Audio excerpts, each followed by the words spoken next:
Shalom Bapak Ibu, saudara-saudara yang terkasih. Kembali dalam channel Renungan Harian HKBP Setia Mekar. Kita berdoa. Kasih karunia dan damai sejahtera yang daripada Allah Bapa dan anaknya Tuhan Yesus Kristus menyertai saudara-saudari sekalian. Amin.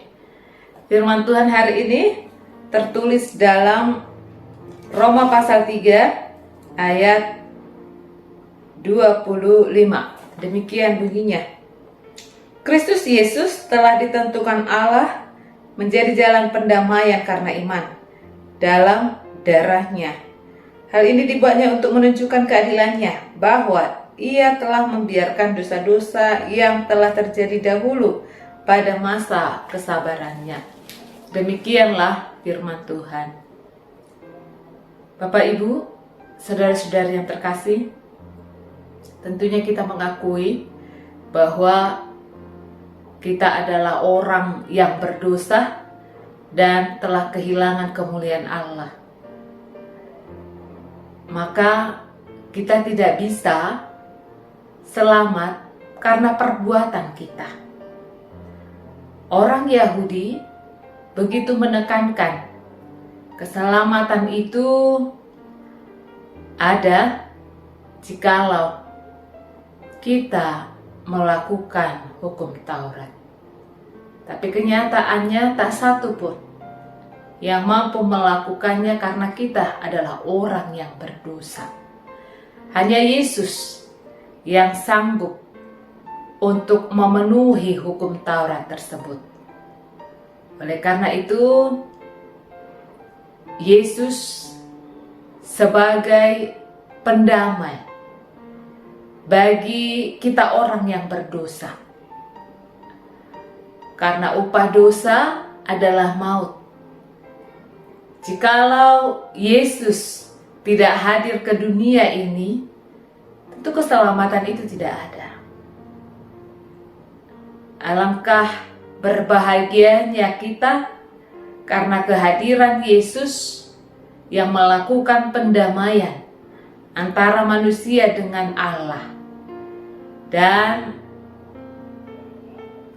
kematian berganti menjadi hidup yang kekal.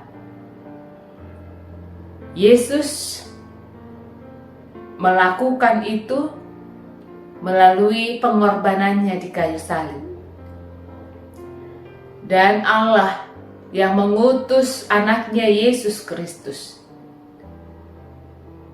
agar yang percaya kepada Yesus tidak binasa, melainkan beroleh hidup yang kekal. Kalau kita menyadari bahwa hanya karena kasih karunia Tuhan, tentulah kita hendaknya mengucap syukur akan kasih karunia Tuhan. Dengan cara apa kita hidup di dalam Tuhan. Kita boleh bertumbuh di dalam Tuhan.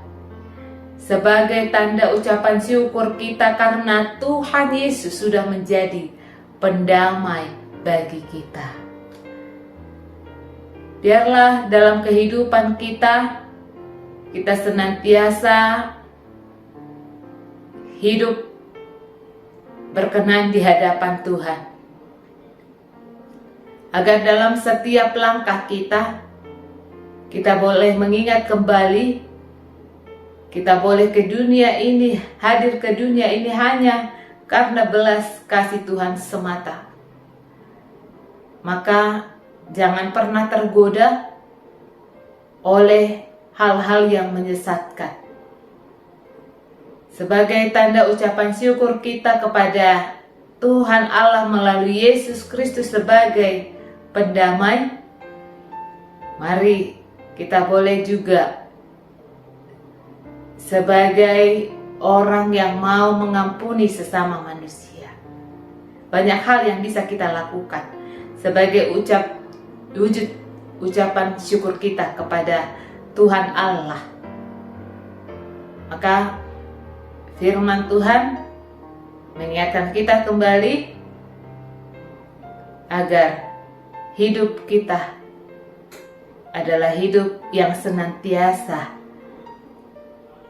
hidup dalam keadilan Tuhan. Amin.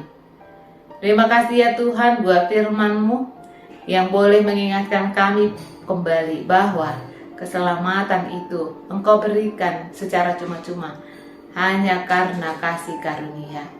Biarlah kami boleh meresponnya dengan kami hidup di dalam firman Tuhan.